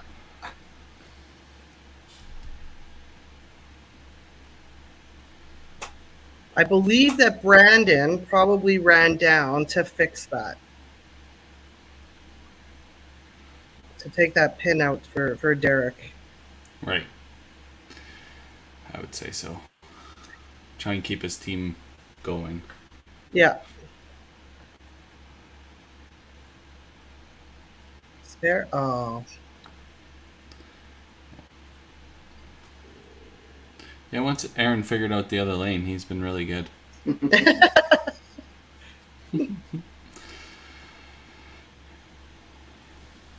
Alright. Unfortunate for Derek that he kind of had one of those games that he didn't know what was exactly in it. He was going to hit or split or threw some really good shots in there. Yeah, threw the double and he thought he might get going and not quite. Interesting that there was no pull. Right? Yeah. Yeah, I would agree with that. And I wonder He stuck with Jamie. Jamie got off to a rough start in the first game and stuck with her. She had a big finish. Yeah. Wonder if that came into play there. Like once Derek had the double in, once the line's gone, I think it's 5-6. Yeah. Yeah, it's hard to 7 count and then this coaching managing thing isn't that easy either. No, you don't know exactly what pulls to make and who's going to be the one that's going to come back, and you put all your hope and prayers into the player, right? That's what they're there for. Yeah. Okay. And Heidi secures that one. Here's the shot for Curtis. This is gonna tell us a whole lot.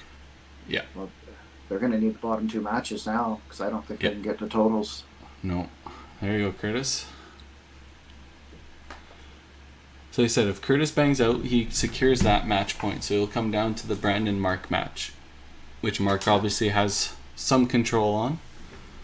Yeah. Sean has 300 on the nose left. Yeah. And Curtis get to 303. Yeah, exactly. God, I'm nervous, you guys. Jeez. Well, I picked my pen back up to write scores down, and it's hard not to click it. And I apologize for that. No worries. That's what the people watching are for. They can tell us. Yeah. Great finish by Heidi. Good game. Great job by Curtis. He's going to try and take it out of Sean's hands here. Sean obviously still needs to throw a double here to if Curtis doesn't strike out, right? Sean can still get it. Ooh, okay. So point goes to Misfits. So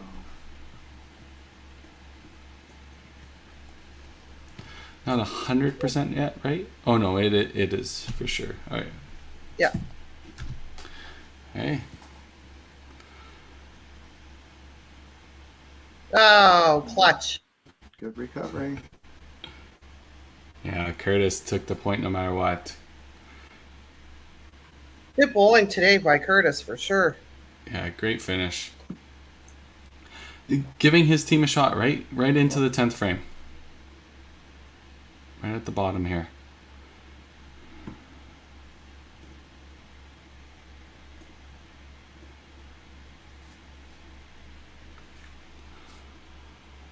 Great job by Sean. He played well. Yeah.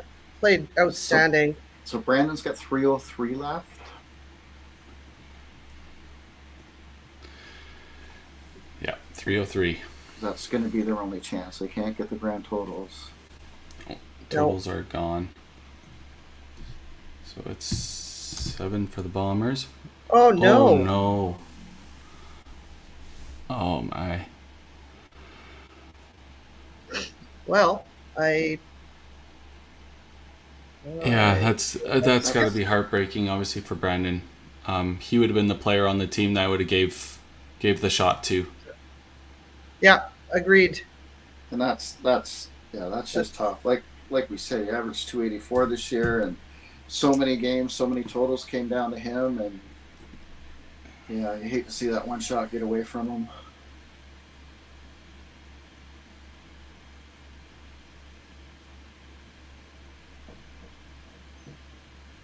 And he just qualified 6th overall in Red Deer. Yeah. Yeah, he knew. Yeah. And that's the. Unfortunately, that Johnny threw the double anyway, so Brandon didn't have it if he bangs out, but he throws that first one. Maybe Mark's watching a little bit. It might change something, but the obviously double's easier to throw after that. But but you know, Mark's also done that 1,000 times in his career. Yeah, exactly. Yeah. Wow. Yeah, that doesn't define Brandon by any means. This young kid is an outstanding player for sure. That is absolutely amazing. I imagine those teams are going to walk towards each other and shake hands since they're in the same house, and then we'll bring our managers in a crazy comeback by the Bombers. Almost 2 weeks in a row to see a team to come back like that. Incredible. Crazy. Monday Night Bowling. Look at this. We're trending. Monday Night Bowling. Who would have thought? Congratulations to the Bombers. Great thing. Amazing. They put all the pressure back onto the Misfits, and the Misfits held up. They came down to the last bowler, right? What more do you want from the league, from these teams? That's incredible. Yeah, no. Guys, we know how to put on a show. Yeah. Impressive. Aaron comes in that game and a rough couple frames early and ends up shooting 3-1, picks up a bunch of 6 in totals, and like you said, once the train gets rolling down the hill, it's hard to stop it when you're the other team. And almost coming off the 7-1 loss, there's almost no pressure on you. There's much less pressure. Yeah. Because you're just freewheeling, right? You have nothing to lose at that point. You're playing with house money if you do win. But quite a show once again. Unreal. So we had in the Schwartz home hardware division, we had a tie 8-8. Roses comes out on top due to pinfall. We have an 8-8 tie in the Cargill division. Bombers come out on top in pinfall. Incredible playoffs. We'll bring our managers in now. I know there's going to be highs and lows here, but we are respectful of both the teams. They both battled their hearts out, and it came down to the last players, and that's the way the league is. So from the Bombers, we have Mr. Lynn Howell moving on to play the Dream Crushers, and Mr. Barry Arkhart, manager from the Misfits. First year in this league, and came down to the last player. I don't we've think said that it a million anybody times. get this far, so happy with this team. They did awesome. You should be. They bowled great. They did very well. Right? It was like down to the wire. I've said all year long about our team, right? It's we're a bunch of veterans. I haven't seen us get rattled all year. Even when we've lost, we haven't got rattled. And usually when we do lose, it's because we punch a lot, because we hit the middle a fair bit. But we always believe. Boy, you got a great bunch of young bowlers there, Barry, and you did such a good job with them. You know, I'm so proud of these guys. They did a wonderful job. Wonderful. Boy, yeah. And getting better right now. So we just want to reiterate, like, the Brandon played unreal all season. It did come down to the last frame. Johnny threw the double, so that maybe that can be some consoling effort to Brandon that it didn't come down to his one bad frame in a full season. But incredible. I would have gave him the ball all day on that team. So 100%, right? And look how far he's come, and look what he's doing. He's bowling cash tournaments. He's done. I told him, I said, man, you're there. I said, you're with everybody, man. You don't have to feel bad about anything. So. Yeah, that's exactly what we were saying to the telecast. He averaged over 280 this year, and lots of huge shots in that same situation. Rookie year, we get you guys there. Well, hey, Barry, you guys beat us 2 out of 3 games this year, right? Yeah. Right. Well, like I said, I'm proud of these guys. These guys work hard. They bowled well. Like Brandon's going to be a little bit hard on himself being young, but I'm proud of him. I'm super proud of him. Yeah, for sure. So with that being said, obviously, Barry, congratulations on the third place finish in the Cargill division this season, and we'll let you go, and we'll have a little chit chat here with Lynn for their next step in their playoff run. But congratulations again to the Misfits, and great season. Congratulations. Thanks, Karen. Thanks, Steve. Good job, Barry. Thanks. Barry. So, Carrie, is it true? I heard you guys are renting a bunch of dirt bikes and going bike riding the week before the. Yeah, that will not be happening. I tell you what, I'll pay for like 2-hour ride for each of you. How's that? Yeah. No, we had some discussions. We know what we're doing, but we're definitely not dirt biking. We're no extreme sports, for sure. No, you're no fun. Safety obviously, first. Yeah.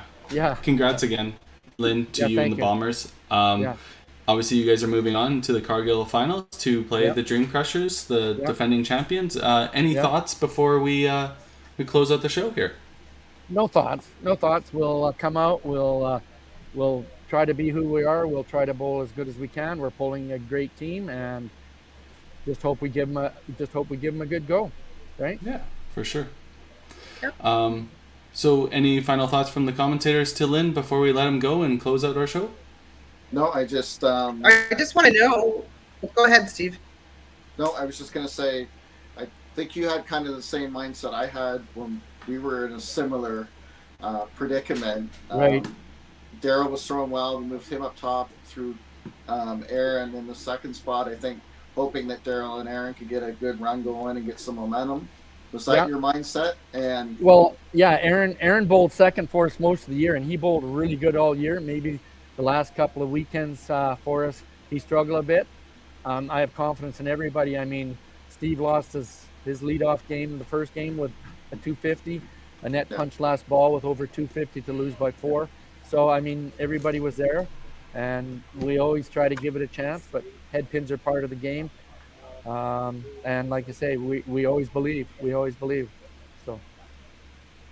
No, it was fun to watch. Monday Night Bowling was a thing. That's good. That's good. The more great bowling like your guys' matches and these matches, and if we can get people across Canada watching it, hopefully it gets juices going, right? Yeah. So, Absolutely. Yeah. For sure. Stacey, you had any words for Lynn before we let him go? Definitely does. Definitely does. Hey, Lynn, so now when you're going into the final against the Dream Crushers, you're going back to Sherwood? As far as I know, right? it's been just wanted to make sure, and you guys will be playing at the same time. Yeah, I don't know. It's been a scheduling nightmare. I feel so sorry for DB trying to schedule 24 teams, and right, it's we all know what's happened here the last 2 weeks to try to get lane time. So I don't know. We didn't know we were confirmed here till like yesterday afternoon, right? So we'll wait and see. I think we're scheduled for the 28th. Okay. So we'll try to take that. So, but thanks for you guys. We'll look back and have a look to see what you got to say. I hope there was no short coach jokes. Otherwise, I'll be happy with everything. I almost did. One time I was going to do it when I was talking about the Bronx and how the ceiling is really low. And I was going to say it makes Lynn Howell look tall, but I didn't until now. That's right. Well, thank you. That's why I like you, Stacey. And I never mentioned the size of coaches. Yeah. Why is that, Steve? All right. Great job, guys. To everybody that's been on these podcasts doing it, it's so good for bowling. Carrie, 5-Pin Universe. I just could go on forever about what you do for the game. And thanks a lot, guys. Appreciate it. Perfect. Thank you, Lynn. And Congratulations, have a good celebration. Yeah. Okay. Yeah. I'll go home and have a Coke Zero maybe or something. You know. All right. We'll see you later. Well done. Bye. All right. Wow. Another crazy show. You guys are a part of both shows in different capacities. Maybe it's the energy you guys bring. Maybe. Maybe. Do we know, Carrie, when the side is going to play the other with the Holy Rollers and Next Gen? Yeah, so we're hoping on the 28th in the morning, the Holy Rollers and Next Gen will play in the morning, and then there will be hopefully evening matches at 5 for the home hardware finals and the Cargill finals. I know we've been back and forth on this, but maybe we can get the Schwartz home hardware division finished if they can play in the morning. But we'll figure that all out with everybody. Yeah. Perfect. Awesome. Another great show. Congrats again to the Bombers. Great season to the Misfits. And great show, guys. Guys, welcome to Monday Night Bowling. This is unbelievable. Yeah, when the action's like that, a great show has little to do with us. Yeah, it makes it pretty easy to commentate for sure. Yeah, definitely. All right. Well, I thank you guys again for commentating with me, and we'll let everybody go, and we'll see. I don't think there'll be a podcast this week, but we'll have the ladies podcast next Wednesday, and more 5PL in the short future. So have a great week, everybody, and have a good one. Thanks, Carrie. Thanks, Steve. Yeah. See you guys.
Whoa.